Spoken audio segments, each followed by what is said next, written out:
Nou ja, kom ons maak ons Bybels oop by Efesiërs, die 4de hoofstuk.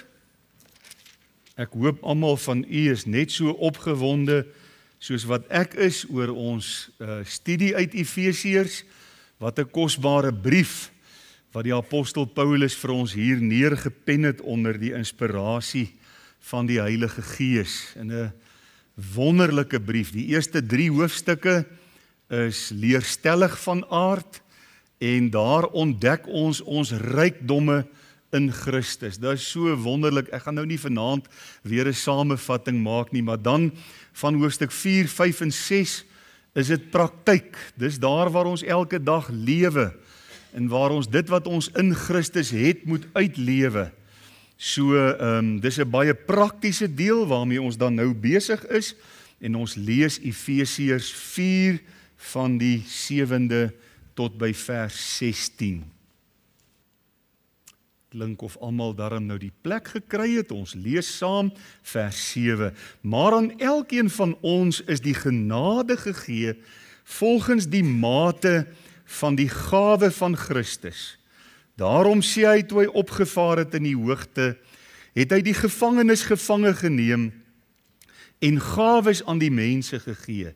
Maar dit, hy het opgevaar, wat beteken dit anders as dat hy ook eers neergedaal het in die onderste dele van die aarde? Hy wat neergedaal het, is dieselfde as hy wat opgevaar het, bokant al die hemele, sodat hy alles tot volheid kan bring. En hy het gegee sommige as apostels, ander as profete, ander as evangeliste, ander as herders en leraars, om die heiliges toe te rus vir hulle dienswerk tot opbouing van die liggaam van Christus, totdat ons almal kom tot die eenheid van die geloof en van die kennis van die Seun van God, tot 'n volwasse man, tot die mate van die volle grootte van Christus, sodat ons nie meer kinders sou wees nie, wat soos golwe geslinger en heen en weer gedryf word deur elke wind van lering, deur die bedriegery van die mense, deur sluwheid om listiglik tot dwaling te bring. Maar terwyl ons in liefde die waarheid betrag, in alles sou opgroei in hom wat die hoof is, naamlik Christus, uit wie die hele liggaam goed saamgevoeg en saam verbind deur die ondersteuning wat elke lid gee volgens die werking van elke afsonderlike deel in sy mate, die groei van die liggaam bevorder vir sy eie opbouing in liefde. Tot daar lees ons dan in hierdie aand saam uit die wonderlike woord van die Here. Nou net terwille van die kinders wat vanmôre gehoor het, ek het nog 'n teks om uit te deel, ek het nie vergeet nie, hier is hy, iewers in die preek gaan ons by hom kom en dan kan julle vir my die antwoord gee op die vraag wat ek vanmôre in julle midde gelaat het. Vanaand wil ek graag met u praat oor die gawes van God en ek kan eintlik byvoeg aan die gemeente. Die gawes aan die gemeente. Dit is dan ons tema in hierdie aand. U sal onthou dat die klem by die vorige boodskap geval het op die eenheid van die gemeente. Ons het geleer, die oproep vers 3, dat ons ernstig moet strewe om die eenheid van die Gees te bewaar deur die band van vrede. Ernstig daarna strewe om die eenheid van die Gees te bewaar deur die band van vrede. Waarom? Want ons is een liggaam, deur Christus in die lewe geroep. Ek lees in die vakansie, daar's 'n dominee wat sê, in 'n ander kerk, Christus het nie die kerk in die lewe geroep nie. Ek weet nie wat se Bybel het hy nie, maar ons het verseker nie dieselfde Bybel nie. Hy het in Matteus 16 gesê, op hierdie rots sal ek my gemeente bou, en die poorte van die doderyk sal dit nie oorweldig nie. Dit is net verskriklik. Een liggaam, een Gees, die Heilige Gees, wat in die liggaam woon en werk. Een hoop, ons het nie 1000 verskillende hoop wat ons in ons harte koester nie, ons het een hoop. En hoe wonderlik is dat ons hoopvolle mense kan wees. Dat ons nie vanaand hier sit en dat die onweerswolke wat op aarde besig is om op te steek, dit lyk of daar 'n groot storm kom op aarde, dat dit ons onkant betrap en bang maak en vreesbevange, want ons is vervul met hoop, een hoop, een Here, een geloof, een doop. Dis die doop waarmee die Heilige Gees ons in hierdie liggaam ingedoop het. Dis die doop wat hier ter sprake is, waarvan Paulus ook in Korintiërs praat. Een God en Vader van ons almal. So dit het gegaan oor eenheid en hoe belangrik dit is dat ons ernstig daarna sal strewe om die eenheid van die Gees te bewaar. Vanaand kom ons by die keersy van hierdie saak. En ons kyk ek wil nie sê ten spyte van die eenheid nie, want dis 'n verkeerde manier om dit uit te druk. Kom ons sê liewer saam met die eenheid, een liggaam, een Gees, al hierdie wonderlike eenheid wat daar in die kerk, in die gemeente is, sien ons ook vanaand is daar 'n verskeidenheid van lede.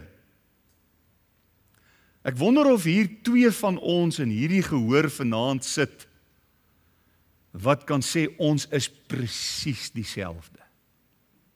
Ons dink dieselfde, ons het dieselfde belangstellings, ons redeneer dieselfde, kom ons stop dit en ons sê sommer dadelik die antwoord, nee, daar is nie 2 van ons in die gemeente wat presies dieselfde is nie.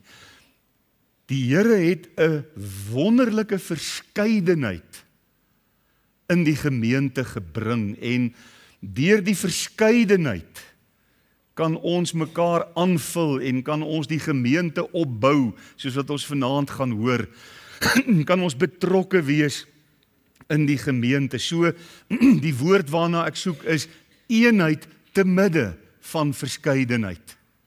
Nee, wonderlik hoe die Here werk. En die lede het ook nie almal dieselfde funksie nie. Hier in die gemeente is daar geweldig baie geleenthede om ons gawes en ons talente uit te leef. En ek is jammer as ek nie nou teleurstel, maar ons gaan nie 'n ontdek jou gawes kursus hier aanbied nie, want dis die Heilige Gees wat gawes gee, soos hy wil. En as hy 'n gawe vir jou gegee het, sal jy weet wat dit is. Jy hoef dit nie iewers by 'n kursus te kom ontdek nie. Jy sal weet wat is die gawe wat die Here jou gegee het. En daardie gawe moet jy tog asseblief nie. Het julle gehoor van die tannie wat na die dominee toe gekom het? Toe sê sy, dominee, ek het my gawe ontdek. Toe sê hy, wat is jou gawe? Toe sê sy, nee, dis om ander te kritiseer. Toe sê die dominee, jy moet maar daai gawe vat en doen met daai persoon wat die een gawe gehad het, gaan begrawe hom. Moenie met hom woeker nie. So is nou maar sommer so 'n ligte luim. Maar ons moet ons gawes, dit wat die Here aan ons gegee het, moet ons in die gemeente kom uitleef. En dis net wonderlik dat 'n gemeente uit so 'n verskeidenheid bestaan. Kyk daar in vers 7 waar ons saam gelees het, maar aan elkeen van ons. So wie's dit nou wat uitgesluit is in hierdie gehoor vanaand?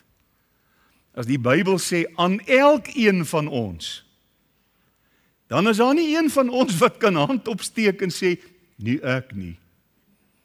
Ek is nie deel van hierdie elkeen van ons nie.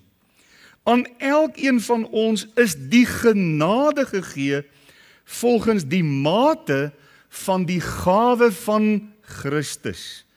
Anders gestel, aan elkeen van ons is 'n genadegawe of meer as een gegee volgens die mate waarin Christus die gawes uitgedeel het deur die werking van sy Heilige Gees. Die antwoord is dus die rol wat Christus my in die gemeente gegee het om te vervul. Daardie werk wat die Here wil hê ek moet doen, daardie gawe wat die Here wil hê ek moet uitleef in die gemeente, dit moet ek met passie en met oorgawe in die gemeente kom doen. Ag, weet u, ek staan vanaand hier voor u, en ek is so opgewonde soos 'n klein seentjie wat 'n BMX fiets vir Kersfees gekry het. As ek sien wat die Here in ons evangelisasie bediening besig is om te doen. Hoeveel mense weer nuut betrokke raak by hierdie nuwe semester. Ek is dankbaar, ek is opgewonde. As ek sien die sangbediening, die mediabediening, die CVV, die kerkraad, vir die eerste keer in die byna 30 jaar wat ek georden is, kies ons as kerkraad verlede jaar sommer 'n groot klomp manne, want daar's groot nood in die gemeente. En weet jy, ek dink by myself, vir 30 jaar kom ek aan en ek hoor altyd as daar gekies word, by 'n klomp ouens, nee, ek kan nie nou nie, en dit is te moeilik, en dis hier en dis daar. En skielik is hier 'n klomp ouens wat met entoesiasme sê, ons kan nie wag om te begin nie, ons kan nie wag om deel te raak van die kerkraad nie. En die kerkraad is natuurlik nie 'n ereposisie nie, dis 'n diensposisie, waar ons die gemeente wil dien. En hoe wonderlik is dit? En die liggaam kan slegs groei en opgebou word as al die lede hulle plekkie in die liggaam vol staan.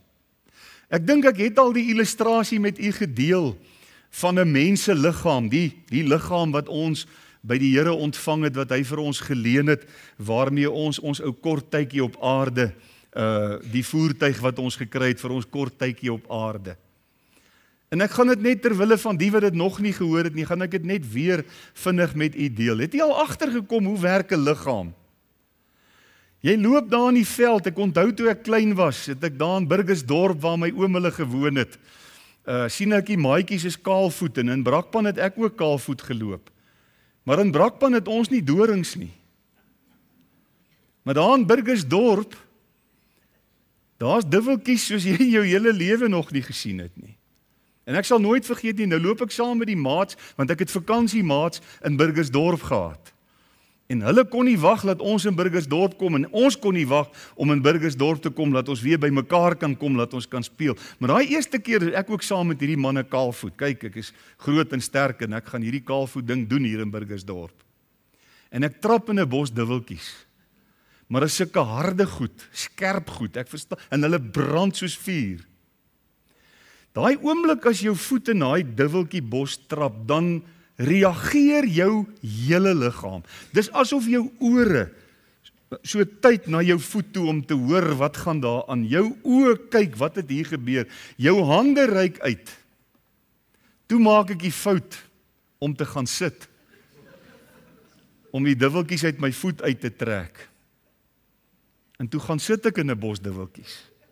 Nou ja, dit was 'n moeilike les. Maar wat ek wil eintlik sê is hoe alles saamwerk om van daai dubbeltjies, jou hele liggaam kom in aksie om daai dubbeltjies uit te kry. Dis hoe 'n liggaam werk. Wat sou nou gebeur het as hierdie regterhand daai dag gesê het, man, dis jou eie stupidheid dat jy in dubbeltjies trap. Jy kan maar self kyk hoe kom hulle uit. Dit is nie hoe dit werk nie. Die liggaam werk saam. Elke lid het sy of haar Godgegewe funksie in die liggaam. Is so belangrik dat ons dit sal uitleef, en die Here, daar's nie plek in die liggaam vir 'n sitstaking nie, né? Daar's nie plek in die liggaam vir 'n getooi en vir 'n opstand en sê nee, ek gaan nie saamwerk nie. Die liggaam moet absoluut saamwerk. God laat die liggaam groei. In die eerste plek geestelik groei, dat ons volwasse word en dat ons opgroei in ons geloof en in genade. Maar dan laat die Here ook die liggaam in getalle groei. Die Here voeg by elke dag, sê Handelinge 2 vers 47, die wat gered is. Dis hoe die Here die liggaam daar in die eerste gemeente laat groei het. En hoe wonderlik is dit ook dat ons hier kan ervaar dat hier groei is, geestelike groei en ook groei in getalle. Ons eer en aanbid die Here. Nou, as 'n mens die Bybel bestudeer en jy bestudeer die gawes van die Heilige Gees, dan is daar 2 tipes gawes waarvan die woord ons leer. Die eerste is gawes aan persone en daarvan lees ons in 1 Korintiërs 12 waardeur ons mekaar kan en moet dien. Het is miskien belangrik om sommer hier te sê dat die gawes van die Heilige Gees, al is dit hierdie persoonlike gawes van 1 Korintiërs 12, is nie om my net beter te maak, sodat ek net 'n beter lewe kan lei en dat dit met my beter kan gaan en dit gaan net oor ek die hele tyd nie, né? Dit is glad nie waaroor die gawes gaan. Soos iemand met wie ek jare gelede gesels het en hy sê vir my, jong, hierdie preek wat jy Sondag gepreek het oor die vervulling met die Heilige Gees, ek dink ek moet dit soek.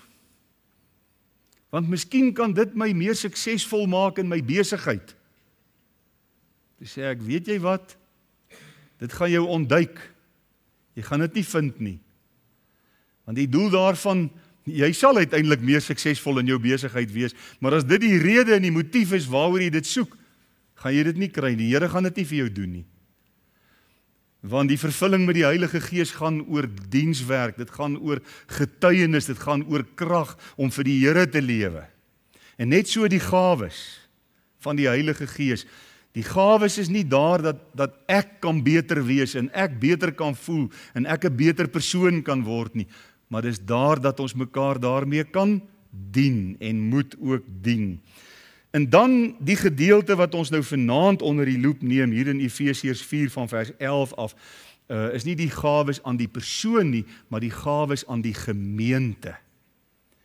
En ook daardeur word die gemeente gedien en groei die gemeente tot volwassenheid en ook andersins. Nou, kom ons kyk net vinnig na vers 11, ons lees dit net weer, en hy het gegee. Dis nou aan die gemeente. Sommige as apostels, u sien dit daar, dis die eerste gawe wat die Here daai tyd aan die gemeente gegee het. En die gawe van die apostels was tydelik. Daar was net een groepie apostels en toe hulle gesterf het, was daar nie weer apostels nie. So die apostels wat vandag sê hulle is apostels, is verkeerd. Hulle het nie hulle Bybel mooi gelees nie. Daar's nie vandag iets soos 'n apostel nie. Die apostels was deur Christus self aangestel. Ook die apostel Paulus daar op die pad na Damaskus. Hulle moes Christus met hulle oë gesien het. Ons lees dit in Handelinge 1 vers 22 en Paulus het ook die Here Jesus met sy oë gesien voor hy blind geword het. Hulle het apostoliese gesag besit wat hulle ook in staat gestel het om allerhande wonders en tekens te doen. Dis verby, dit geld nie meer vandag. Die apostoliese gesag en gawes en wonders wat hulle kon doen spesifiek nie. Deur die apostels is die evangelie van Jesus bevestig en is die kerk van Christus op aarde geplant en uitgebrei. Die kerk wat Jesus in die lewe geroep het. Baie belangrik. Hulle moes die fondament vir die kerk lê en ons lees ook dat die eerste gemeentes het volhard in die leer van die apostels. Waar vind ons die leer van die apostels? Dis die hele Nuwe Testament. Dis die leer van die apostels.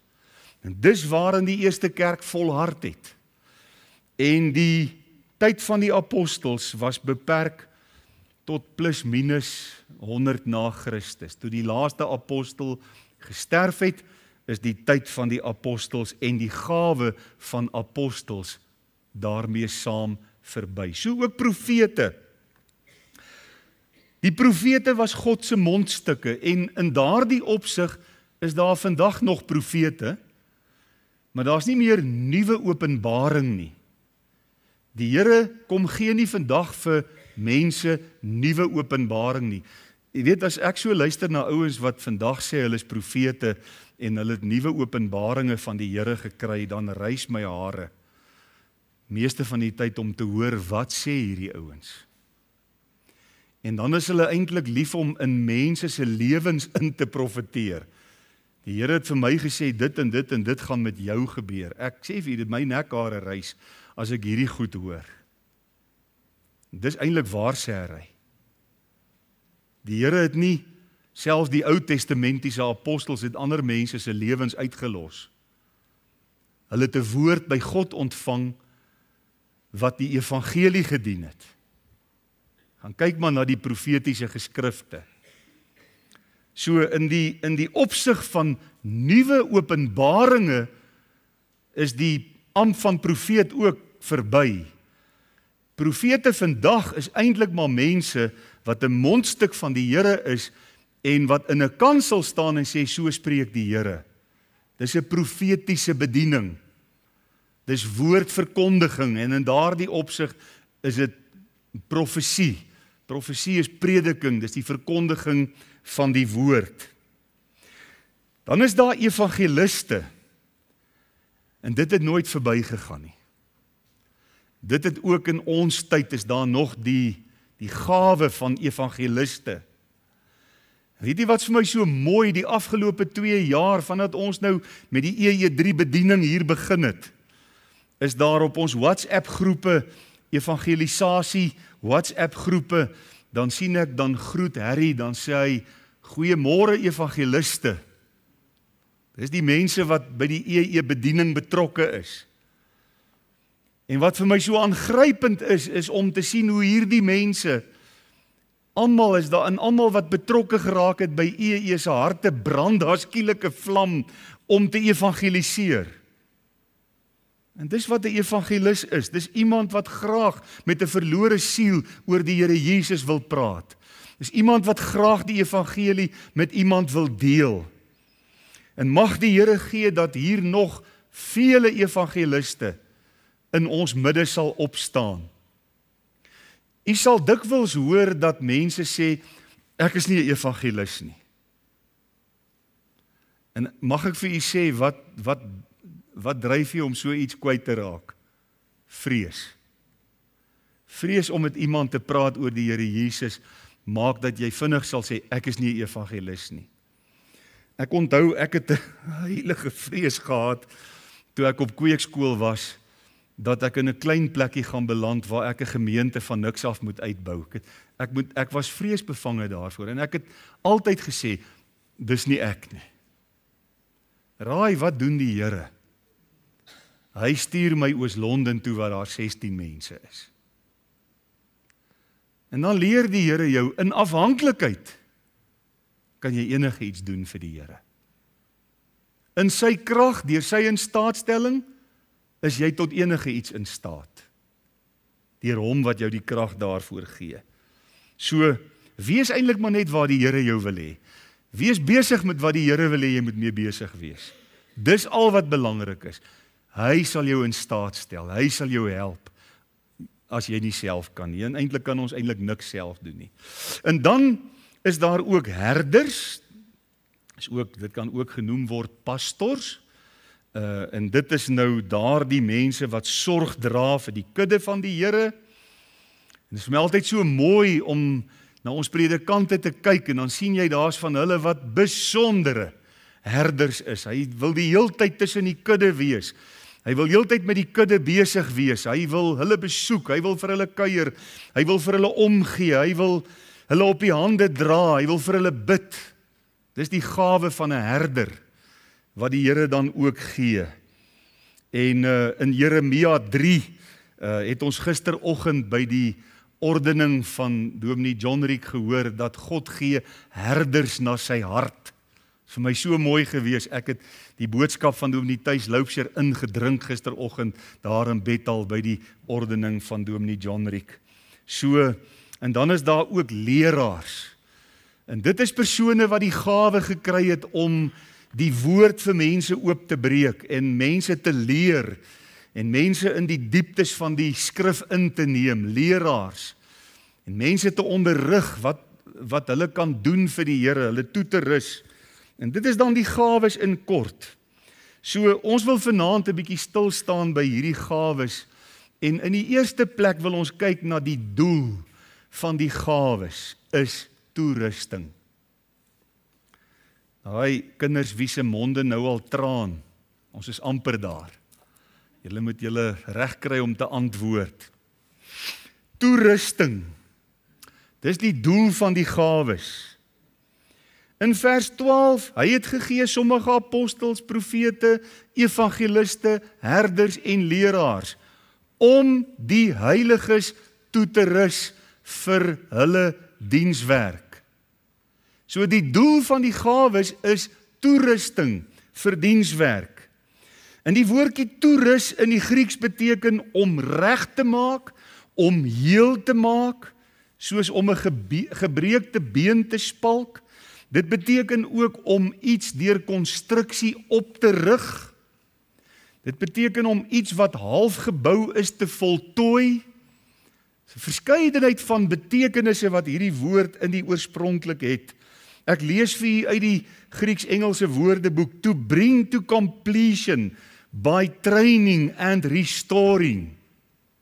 To bring to completion, om te voltooi, deur onderrig en herstelling, né? Nou wil ek graag vir die kinders vra, julle het nou die hele dag tyd gehad om oor hierdie Engelse vraag te dink wat ek vanmôre gevra het. How many ministers does our church have? Hoeveel bedienaars het ons kerk? Nou so 'n bietjie kyk. Ruben, wat sê jy? Kom haal hom. Soveel mense soos wat daar in die kerk is. Wat 'n mooi antwoord. En dis wonderlik Ruben, jy het reg geantwoord in die kol. Bruce Barton skryf die Life Application Bible Commentary. Ek is nogal baie lief vir die kommentaarstel en ek raadpleeg dit graag. Ek lees graag daarin. En hy vra die vraag, how many ministers are there in your church? 1, maybe 2, or 3, or if it's a real big church, 8 or 10, soos Moreletta, wat 10 predikante miskien het. En Ruben het nou die vraag mooi geantwoord, soveel mense soos wat daar is, want die vraag is nie hoeveel bedienaars van die woord is daar in die gemeente nie. Die vraag is hoeveel bedienaars is daar in die gemeente. En ons het gelees om die heiliges toe te rus vir hulle dienswerk. En Bruce Barton sê, before you answer that question, read Ephesians 4 verse 11 to 12 carefully. Here Paul shows that God gives pastors and teachers to his church, not to be ministers of the church, but to equip the ministers. So die predikant, die leraar, is daar om die bedienaars in die gemeente toe te rus vir hulle dienswerk. En dit is die ware Bybelse plan vir die gemeente. Onlangs word iemand in ons gemeente siek. Ernstig siek en ek en Annetjie maak 'n afspraak en ons ry na die persoon toe. En toe ons daar stop, toe sien ons hier staan nog 'n motor.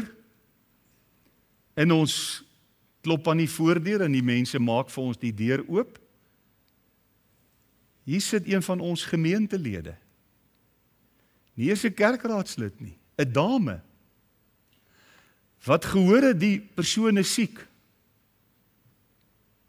En toe uit haar eie uitgereik het. Gaan hoor het, is daar iets wat ek vir julle kan doen? Kan ek saam met julle bid? En ek het net onmiddellik geweet, Dis wat die Here wil hê. Dis hoe die Here dit wil hê. Dis so kosbaar. Die Here Jesus wil hê dat elke lid in die liggaam, in die gemeente, bedienaars sal wees, goed toegerus vir die taak wat hy wil hê ons moet doen. Hoeveel keer het dit die afgelope tyd gebeur dat ek na Albert toe gaan? Dan staan daar een van ons gemeentelede by sy bed, besig om vir hom uit die Bybel uit te lees.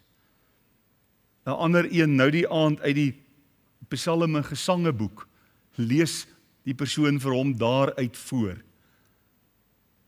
Dis wonderlik, dis kosbaar, dis presies wat die Here wil hê. Een van die Amerikaanse teoloog Vance Havner het gesê, die kerk van die Here Jesus het begin deur 'n groep leuke getuies. Nie gegradueerdes en mense met doktersgrade nie, maar getuies, lay witnesses. Maar die kerk het gaandeweg verander in 'n groep professionele kanselsterre, gefinansier deur die toeskouers. Deesdae huur ons voltydse personeel om die werk van die Here te doen, en op Sondag sit ons uit die paviljoene uit en kyk, hoe doen hulle dit? Elke kind van God is deur die Here geroep vir dienswerk, aldus Vance Havner. Dis mooi, nee? Hierdie is nie paviljoene nie.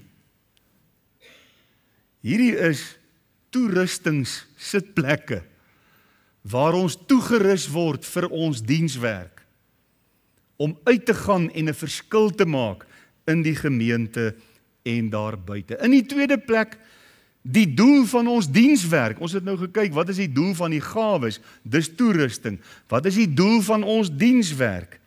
Vers 12 sê, tot opbouing van die liggaam van Christus. Dis die doel, en die woord van God maak dit baie duidelik, dat die doel van ons dienswerk is nie selfvervulling nie. Dis nie om my 'n beter mens te maak, en my op te bou, en my wat ook al nie, nee, maar dis liggaamsbou. Dis dat die liggaam opgevoed en opgebou kan word. Ons mag nie diensbaar wees om gesien te word nie. Wie kyk nou dat ek diensbaar kan wees nie? Of om 'n klop op die skouer te kry. Daai klop moet ons eendag as ons by die Here kom, en die linkerhand het nie geweet wat die regterhand doen nie, dan moet ons uit sy mond hoor, mooi so, goeie en getroue dienskneg, oor weinig was jy getrou, oor veel sal ek jou aanstel. Maar dit moet ook nie ons motief wees waarom ons diensbaar is nie, om die klop eendag te kry en die mooi so uit die Here se mond nie. Ons moet ook nie diensbaar wees om ons persoonlike voorkeure te bevorder nie. Aan die ander woorde, my sin en my wil af te dwing nie. Of om my eie geestelike behoeftes eerste te stel, dat dit vervul kan word nie. Nee, ons dien in die liggaam, vir die liggaam, tot opbouing van die liggaam. Dis waarom ons met dienswerk besig is. Daardie woordjie opbouing wys op die proses van konstruksie, van besig wees om iets te bou, iets bymekaar te kry, om iets te versterk, om iets te laat groei, om iets standvastig en gesond te maak. En wanneer almal in die gemeente diensbaar raak, dan is ons outomaties besig om die gemeente op te bou in ons allerheiligste geloof. Dan word die gemeente sterker, dan groei die gemeente op. Kyk na vers 16, uit wie die hele liggaam goed saamgevoeg en saam verbind. Dis die werk van die Here, hy het die gemeente in die lewe geroep, hy het die gemeente kom plant, hy is eintlik die meesterbouer in die gemeente, maar hy werk in ons en hy werk deur ons Hoor mooi wat sê vers 16, deur die ondersteuning wat elke lid gee, volgens die werking van elke afsonderlike lid in sy mate, die groei van die liggaam bevorder vir sy eie opbouing in liefde. Ag, dis opwindend om hierby betrokke te wees. Dis opwindend om hiervan deel te wees, die werk van die Here in sy gemeente. Dis baie duidelik dat die gemeente vir die Here Jesus nie onbelangrik is nie, maar belangrik. Dis baie duidelik dat niemand in die gemeente oortollig is nie. Jy sit nie vanaand oortollige materiaal in hierdie kerkbanke waar die Here sê, ag, ek het jou nie nodig nie, jy kan maar aangaan. Hy wil elke lid gebruik om die gemeente op te bou. So kosbaar. Niemand is maar net sommer 'n ou stukkie byvoeging nie. Elkeen is belangrik. Al is jy die naal van die pinkie, hy is ook belangrik. Laat hom met 'n hamer en kyk hoe belangrik is hy. Elkeen is belangrik. Elke lid dra by tot die opbou van die geheel. En dis wanneer 'n gemeente dit snap en dit uitleef, dat 'n gemeente tot haar reg kom en groei en sterk word soos die Here wil hê dit moet wees. Hoe lank moet hierdie opbouing duur? Hoe lank moet dit aangaan? Dis die volgende waarna ons wil kyk. Hoe lank moet ons besig wees met liggaamsbou in die gemeente? Kyk wat sê vers 13. Totdat ons almal kom. So ons wag vir mekaar en ons werk saam. Totdat ons almal kom tot die eenheid van die geloof en van die kennis van die Seun van God. Tot 'n volwasse man, tot die mate van die volle grootte van Christus. Wat 'n afleiding kan u uit hierdie teksvers uitmaak? Dit sal vir die res van my lewe duur, die opbouing. Want eers in die verheerliking, wanneer Jesus ons kom haal, sal ons eintlik dit wat hier staan ten volle bereik. Intussen moet ons werk, intussen moet ons hieraan werklik elke dag aandag gee. Totdat ons almal kom in 'n posisie van eenheid en volwassenheid en Christus gelykvormigheid. Dis nou my eie parafrase van daai vers 13. En as ons baie mooi dink, sal ons tot die besef kom dat hierdie 3 aspekte, eenheid, volwassenheid en Christus gelykvormigheid, eers by die wederkoms in volle verwerkliking sal gaan. Nie voor die tyd nie. Maar wat Paulus ons hier oproep is om te sê, nou nie net eers wag vir die wederkoms nie. Ons gaan nie nou vanaand ons tassies pak en op die stoep sit en wag vir die wederkoms nie. Ons gaan werk, ons gaan diensbaar wees, ons gaan lede wees van die liggaam van Christus, ons gaan meewerk, elke lid gaan sy deel doen. En as Jesus ons kom haal, dan vind hy ons besig met hierdie roeping en met hierdie taak. Totdat ons almal kom tot die eenheid, is die eerste. Die eenheid van die geloof.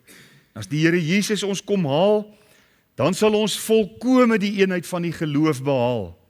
Dan sal ons volmaakte kennis besit. Nou kyk ons deur 'n spieël in 'n raaisel.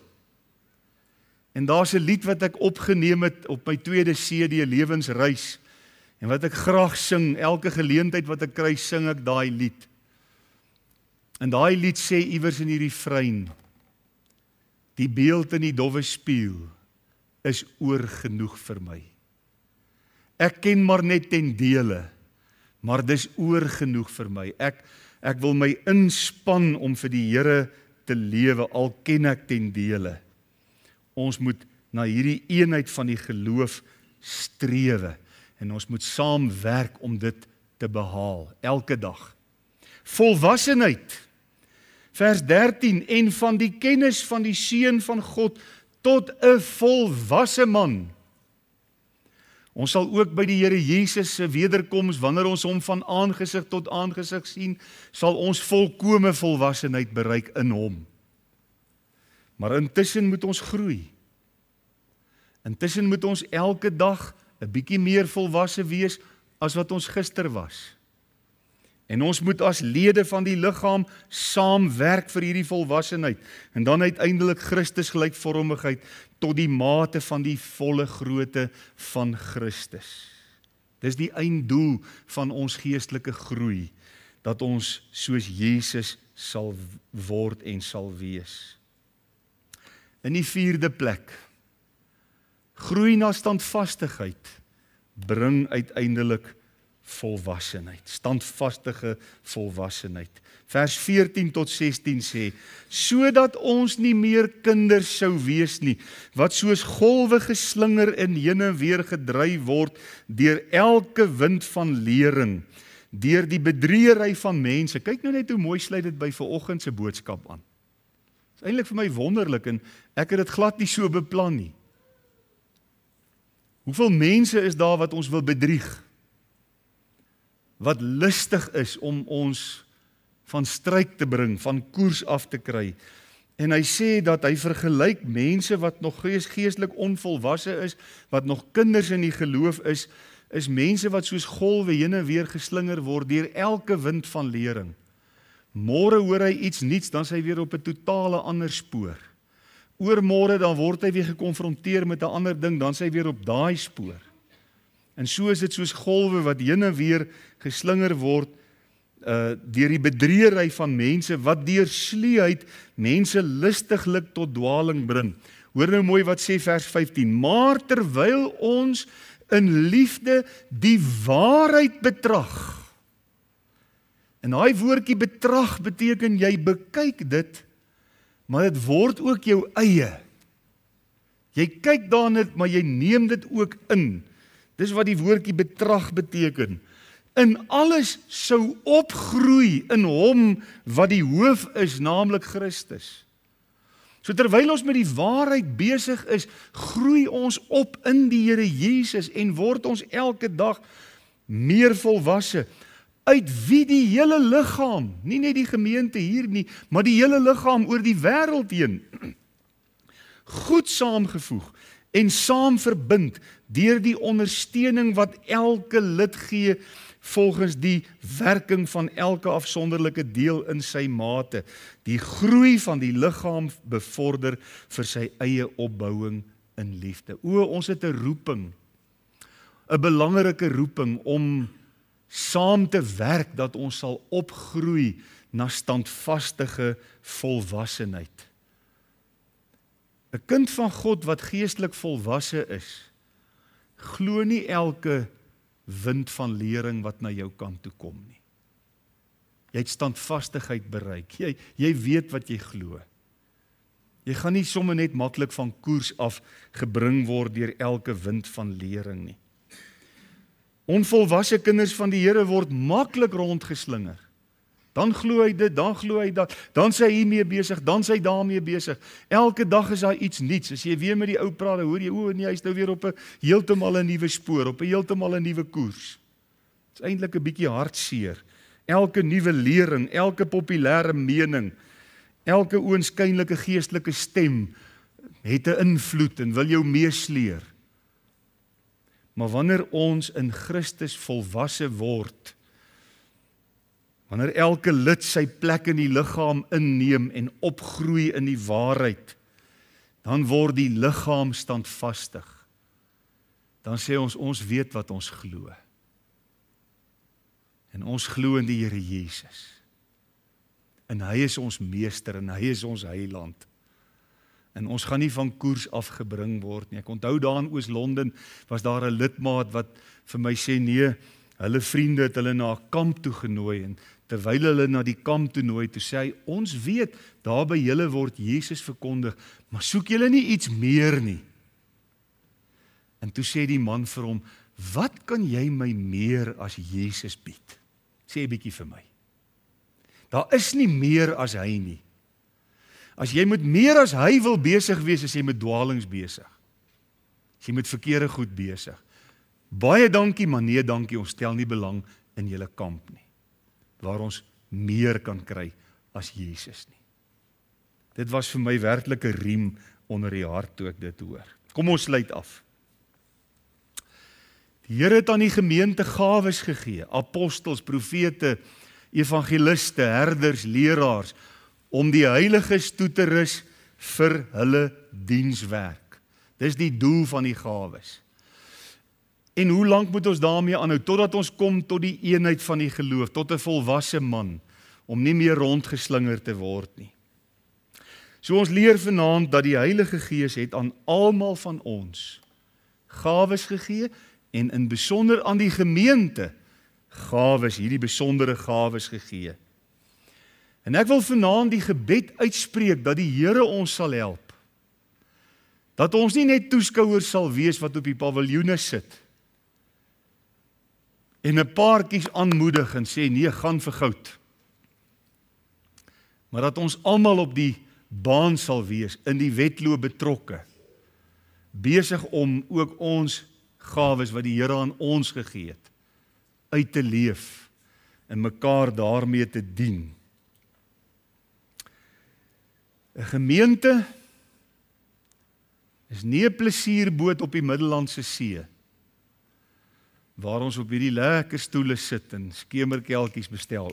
Kelner, my koeldrankie is klaar, bring vir my nog een asseblief nie.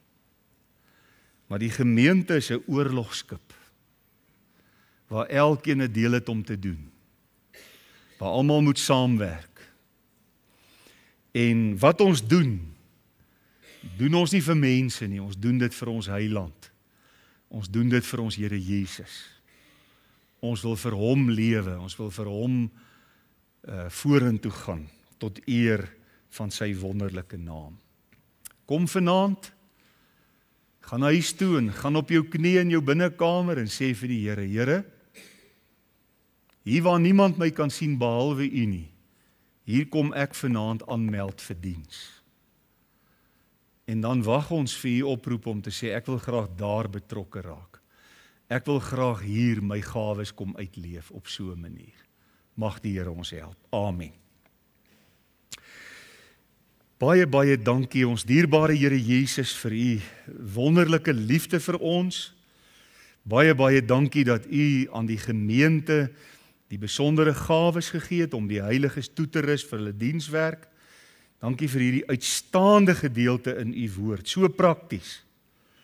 En Vader, help ons om vanaand ook hierdie gedeelte te omhels en dit te gaan uitleef in ons elke dag se lewe. Ons bid dit in Jesus naam met dank. Amen.